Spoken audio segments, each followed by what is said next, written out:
ইদানিংকালে ফটিকরায় block substation 33 কেবি বিদ্যুৎ সহ একাধিক পরিষেবার উদ্বোধন করা হয়েছে। এবার আধুনিক প্রযুক্তি নির্ভর ব্যাংকিং সেবা প্রদানের প্রত্যয়ে বুধবার ফটিকরায় বিধানসভাধীন জগন্নাথপুর এলাকায় ত্রিপুরা গ্রামীণ ব্যাংক শাখার দ্বারোদ্ঘাটন করা হয়। কেন্দ্রীয় প্রতিমন্ত্রী প্রতিমা ভৌমিকের হাত ধরে উদ্বোধন করা হয় এদিনই গ্রামীণ ব্যাংক শাখার।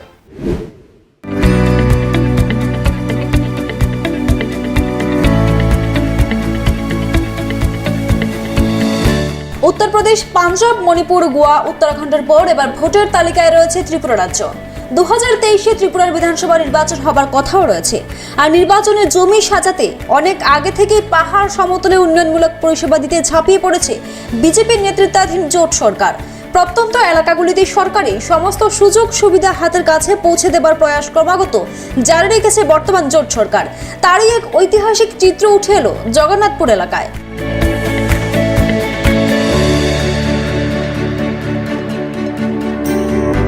ফটিকরাই থেকে প্রায় 8 কিলোমিটার দূরবর্তী জগন্নাথপুর গ্রামে বিধায়ক সুধাংশু দাসের প্রচেষ্টায় তৈরি করা হলো ত্রিপুরা গ্রামীণ ব্যাংক জগন্নাথপুর শাখার।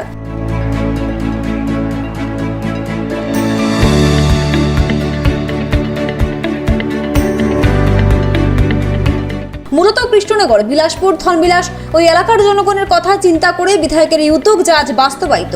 এখন গ্রামীণ ব্যাংকের সংক্রান্ত যে কোনো বিষয় নিয়ে ওই এলাকার জনগণকে আর কুমারঘাট, ফটিকরায়, কৈলাসহরে যেতে হবে না। হাতের কাছে গ্রামীণ ব্যাংকের সমস্ত পরিষেবা তারা পেয়ে যাবেন। বুধবার মহা সমারোহে বিশেষ আয়োজনের মধ্য দিয়ে গ্রামীণ ব্যাংক শাখার উদ্বোধন করেন কেন্দ্রীয় প্রতিমন্ত্রী প্রতিমা ভৌমিক। এছাড়াও মঞ্চে উপস্থিত ছিলেন এলাকার বিধায়ক সুধাংশু দাস, ঊনকোটি জেলা সভাধিপতি অমলেন্দু দাস, বিজেপি ঊনকোটি জেলা সভাপতি পবিত্র দেবনাথ, নবনির্মিত ত্রিপুরা গ্রামীণ ব্যাংক জগন্নাথপুর শাখার আধিকারিকরা সহ অন্যান্য সমাজসেবী ব্যক্তিত্বরা।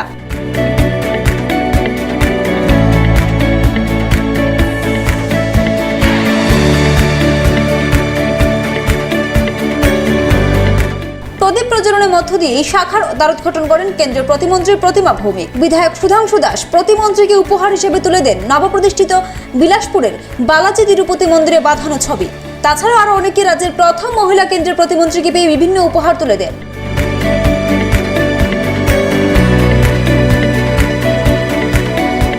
ঝিরঝির বৃষ্টিতে এলাকার এই উন্নয়নে সন্তুষ্টি মনোভাব নিয়ে ওই দ্বারোদ্ঘাটন অনুষ্ঠানে সামিল হয়েছেন এলাকার বিপুল সংখ্যক জনগণ। এদিন প্রতিমন্ত্রী প্রতিমা ভৌমিক বক্তব্য রাখতে গিয়ে বলেন, এই শাখাটি চালু হওয়ার ফলে এখানকার স্থানীয় জনগণকে ব্যাংক পরিষেবা নেওয়ার জন্য আর কৈলাসহর কিংবা কুমারঘাটে যেতে হবে না। তারা নিজ এলাকাতেই ব্যাংকের পরিষেবা নিতে পারবেন। আর আজকে বিলাসপুরের যে ব্যাংক, সেই ব্যাংক প্রধানমন্ত্রীর প্রত্যেকটা প্রকল্পের সুবিধা 4টা পঞ্চায়েতের মানুষের ডোরস্টেপ বা দুয়ারের মধ্যে সরকারের সুবিধা সেগুলি পৌঁছে দেওয়ার যে কাজ, সেটা আমাদের মাননীয় বিধায়কের হাত ধরে আমাদের গ্রামীণ ব্যাংকের ম্যানেজার এবং রাজ্যের মাননীয় মুখ্যমন্ত্রী এবং উপমুখ্যমন্ত্রীর সাহায্যে সেই ব্যাংক আজকে আপনাদের কাছে মাথা তুলে দাঁড়িয়েছে। এবং আরেকটা রাজকান্দিতে আরেকটা সেই ব্রাঞ্চ আগামী মাসে হবে, সেটা বিধায়ক মহোদয় বলছেন, আমাদের চেয়ারম্যান সাহেবও বলছেন। রাজকান্দিতে আমরা আরেকটা ব্যাংকের আমরা পাবো, আরেকটা ব্যাংক ইউএসবি ব্যাংকের আমরা শাখা আমরা পাবো। তিনি বিগত সরকারের বিরুদ্ধে আওয়াজ তুলেছেন। এই দিন বিরোধী দলে যারা রয়েছে তারা কটাক্ষ করে কি বলেছেন, তারা বলছেন যে ব্যাংকে অ্যাকাউন্ট করলে কি হইব, টাকা থেকে আইব। ব্যাংকের অ্যাকাউন্টের জন্য তাদের কোনো চিন্তা নেই, কারণ সিট ফান্ড তারা রেখে দিয়েছিল আমাদের জন্য। আমরা যে রোজগার করবো, আমাদের কাছে ব্যাংক ছিল না, আমাদের কাছে অ্যাকাউন্ট ছিল না।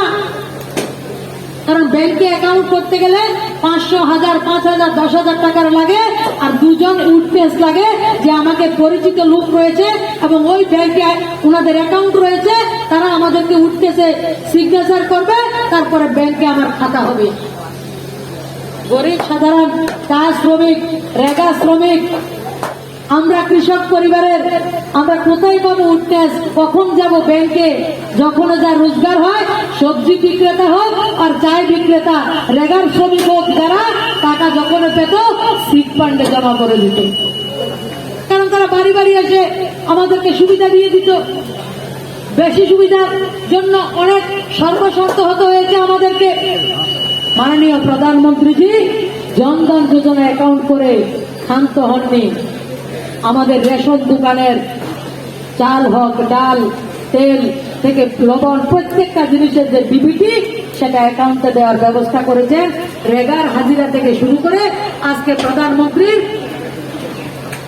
আবাস যোজনা যে ঘরের ব্যবস্থা, আজকে ঘরের টাকা ব্যাংকের মাধ্যমে আমাদের অ্যাকাউন্টে যায়।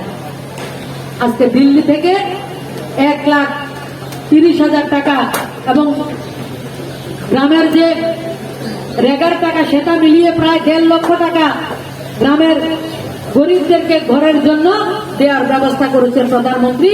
সেটা আমাদের ডাইরেক্ট বেনিফিট, আমাদের অ্যাকাউন্টে আজকে বেনিফিট আমাদের কাছে যায়। মধ্যে যে দালালি প্রথাটা ছিল সেই প্রথাটাকে একবারে সমাপ্ত করে দিয়েছে প্রধানমন্ত্রী জনধন যোজনা অ্যাকাউন্ট। বিগত সরকারের আমলে চিট ফান্ডের আঁকড়া ছিল রাজ্যে। বাড়ি বাড়ি গিয়ে চিট ফান্ডের পরিষেবা দেওয়া হতো, ছিল না হাতের কাছে ব্যাংক পরিষেবা, যার ফলে চিট ফান্ডের ফাঁদে পা দিয়ে অনেকেই আজ নিঃস্ব হয়ে গিয়েছেন। তিনি আলোচনা করতে গিয়ে বর্তমান সরকারের উন্নয়নের নানা চিত্র ধারাবাহিকভাবে তুলে ধরেন। আমরা বিলাসপুরে দেখেছি, জগন্নাথপুরে দেখেছি 12,000 টাকার শৌচালয় 4 বছর আগে অনেক লোকেরা পেয়েছে। তারা শৌচালয় নির্মাণ করতে পারেনি, কারণ 12,000 টাকা তো 12 ভাগে ভাগ হয়েছে। 50 আমার ফটিক রয়ে গেলে, এরপরে জগন্নাথপুর আইলে যে 6,000 আছে, 12,000 6,000 হয়েছে ফটিক রেখে। এরপরে যখন জগন্নাথপুর বাজার আইছে 6,000 আবার 50 হয়ে গেছে। তো শৌচালয় করতে নির্মাণ করবো এক একজনকে। গত 2014 থেকে 2022-এর মধ্যে 3-4 করে শৌচালয় নির্মাণ করার জন্য টাকার বরাদ্দ আমার মাননীয় প্রধানমন্ত্রীজি করেছেন। রাজ্যের মাননীয় মুখ্যমন্ত্রীর মাধ্যমে, পঞ্চায়েতের মাধ্যমে, জনপ্রতিনিধিদের মাধ্যমে প্রত্যেকটা পরিবারকে শৌচালয় নির্মাণ করে দেওয়া হয়েছে। আজকের তারিখে কৃষক সম্মান নিধি, সবাই বলতো কৃষক ঊর্জাদাতা, কৃষক অন্নদাতা, অনেক বক্তব্য আমরা শুনেছি, অনেক বক্তৃতা আমরা শুনেছি, সেমিনার দেখেছি, অনেক কিছু দেখেছি, কিন্তু কারোর কৃষককে অ্যাকাউন্টে টাকা দিতে আমরা কখনো দেখিনি। কৃষকের কাছ থেকে টাকা নিতে আমরা দেখেছি, আমরা লেভিও দেখেছি। যারা বয়স্ক আছে তারা লেভি জানে না, লেভি জানেন তো? খুব ছোট ছিলাম আমরা, মানে ধান চাল লুকানোর কোন জায়গা পাইতো না আগে কৃষক। জোর জবরদস্তি যাদের কাছ থেকে ধান চাল নিয়ে যাওয়া হতো, লেভিও আমরা দেখেছি। আর ধান বিক্রি করার বাজার আমাদের কাছে ছিল না, মার্কেট নেই, ধানের দাম ছিল না, সেটাও আমরা লক্ষ্য করেছি। আজকে আমরা যারা কৃষক সম্মান নিধি, আজকে ত্রিপুরা রাজ্যের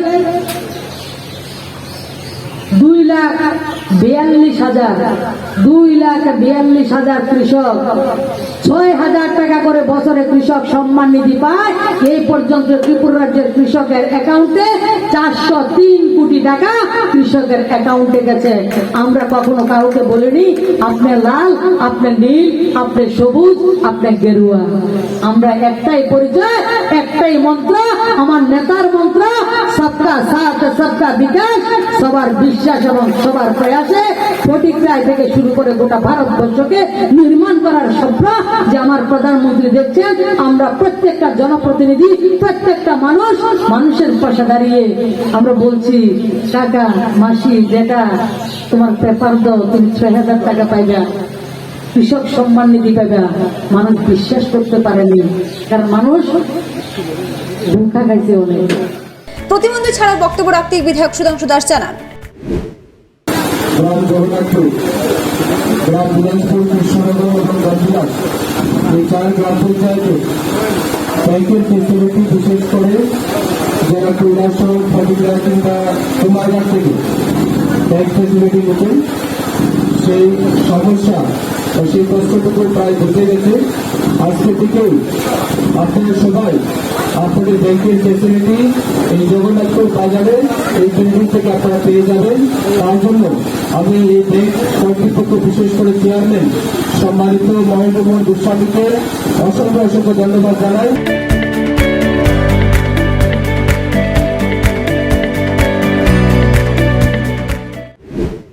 এখানে স্যার অ্যাকচুয়ালি গ্রাহকরা কী পরিষেবা পাবে? ব্যাংকের সাধারণ পরিষেবা, যে একটা ব্যাংকের মূলত থাকার দরকার, সেভিংস অ্যাকাউন্ট খোলা, জনধন যোজনার অ্যাকাউন্ট খোলা, তার সঙ্গে সঙ্গে ইন্স্যুরেন্স কভারেজ, ফিনান্সিয়াল ইনক্লুশনের আন্ডারে যে সুবিধা থাকে সব সুবিধা এখানে পাওয়া যাবে। রেগা, ভাটা, ট্রান্সফার, ডিবিটি, সেগুলো সব সুবিধাই থাকবে। এটা যদিও আলট্রা স্মল ব্রাঞ্চ, এর কোনো ধরনের রেস্ট্রিকশন, অপারেশনাল রেস্ট্রিকশন নেই, কিন্তু লোনের ব্যাপারে যে এই ছোট আলট্রা স্মল ব্রাঞ্চের ম্যানেজার যে হবে ওর ডিপি একটু কম ডিপি থাকে। তো এই ব্রাঞ্চটা, জগন্নাথপুরের আজকের এই ব্রাঞ্চটা আমাদের কৈলাসহর ব্রাঞ্চের আন্ডারে চলবে। যদি কোনো অসুবিধা, লোন স্যাংশনে কোনো অসুবিধা থাকে, তাহলে কৈলাসহর ব্রাঞ্চের ম্যানেজার এই ক্ষেত্রে ওনাদের অ্যাসিস্ট করবে। আর যাতে কোনো পরিষেবার যাতে কোনো কমি না থাকে, সেটা আমাদের হেড অফিস থেকে আমরা মনিটর করব। আমাদের রিজনাল অফিস, কৈলাসহরে রিজনাল অফিস আছে, রিজনাল ম্যানেজার এটাকে মনিটর করবে। তো ব্যাংকিং পরিষেবা সাধারণত সবাই থাকবে, সব কিছুই থাকবে এখানে। কবে থেকে স্যার চালু হবে এটা? আজকে থেকেই চালু হবে। আজকে 11ই মে 2022 সাল। আজকের থেকেই এই ব্যাংকের পরিষেবা শুরু হয়ে গেছে। তো অ্যাকাউন্ট ওপেনিং বা আমাদের কোনো ফটিকরায় বা কৈলাসহর ব্রাঞ্চের যারা এখানকার লোক, তারা যদি কোনো পরিষেবা পেতে চায়, আজকে এখান থেকেই নিতে পারবে। বর্তমানে স্যার কজন স্টাফ নিয়ে এই পথ চলা শুরু হলো ব্যাংকের? যেহেতু নতুন ব্রাঞ্চ, আমাদের কাস্টমার কত থাকবে এখানে সেটা আমাদের অ্যাসেসমেন্ট নেই। সো সেই কারণে তার জন্য আমরা সাধারণত নতুন ব্রাঞ্চ খুললে একজন অফিসার, একজন অফিস অ্যাসিস্ট্যান্ট দিয়ে আমরা খুলি। এই দুইজন দিয়ে সাফিসিয়েন্ট। আদার ব্রাঞ্চের যে গ্রাহকরা আছে সেটাকে এখানে পরিষেবা পেতে পারবে? বিশেষ করে কৈলাসহর ব্রাঞ্চের সঙ্গে যারা আসে, এখানকার লোক, এই 3টা পঞ্চায়েতের লোক যে কৈলাসহর ব্রাঞ্চের সঙ্গে যদি অ্যাকাউন্ট আছে, ওরা ডাইরেক্টলি এখান থেকে সুবিধা পাবে। আর ফটিকরাই ব্রাঞ্চের সঙ্গে যারা অ্যাসোসিয়েট আছে, ওদের কিন্তু ফটিকরাই ব্রাঞ্চের অ্যাকাউন্টটাকে ট্রান্সফার করে কৈলাসহর ব্রাঞ্চে নিলে পরে এই ইউএসবিতে সুবিধা পাবে, ব্যাংকিং পরিষেবাটা ভালোই পাবে। আচ্ছা, এইখানে যে সাধারণ মানুষ আছে ওদের উদ্দেশ্যে আপনার কী বার্তা থাকবে?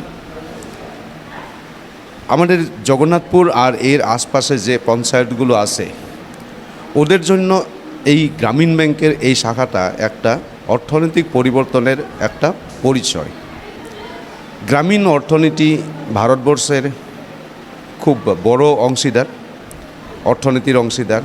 তো আমি ভাবি যে আজকে এই জগন্নাথপুরের যে ইউএসবি আলট্রা স্মল ব্রাঞ্চ খোলা হয়েছে, সেই দিয়ে জগন্নাথপুর এবং এর আশপাশের পঞ্চায়েতের একটা আর্থিক আলোড়ন সৃষ্টি হবে। আর এইখানে যে আমাদের অনারেবল প্রাইম মিনিস্টারের যে 2022 সালে প্রতিটি ফ্যামিলির ইনকাম ডাবল হওয়ার কথা, সেটা সার্থকভাবে পরিকল্পনা, সেই পরিকল্পনা থেকে বাস্তবায়িত হবে, এটাই আশা। কারণ আমরা গ্রামীণ অর্থনীতিতে যেভাবে ত্রিপুরা গ্রামীণ ব্যাংক পরিষেবা দেয়, অর্থনীতি বিকাশের ক্ষেত্রে যেভাবে চেষ্টা চালায় গ্রামীণ ব্যাংক, আমি ভাবি যে এই জগন্নাথপুর এলাকার আশেপাশে প্রত্যেকটি গ্রাম পঞ্চায়েত অর্থনৈতিক স্বাবলম্বনতা আসবে। আর নিশ্চয়ই ভারতবর্ষের যে অন্যান্য গ্রামে যে ফ্যাসিলিটি থাকে, সব ফ্যাসিলিটি এখানে অ্যাভেলেবল থাকবে।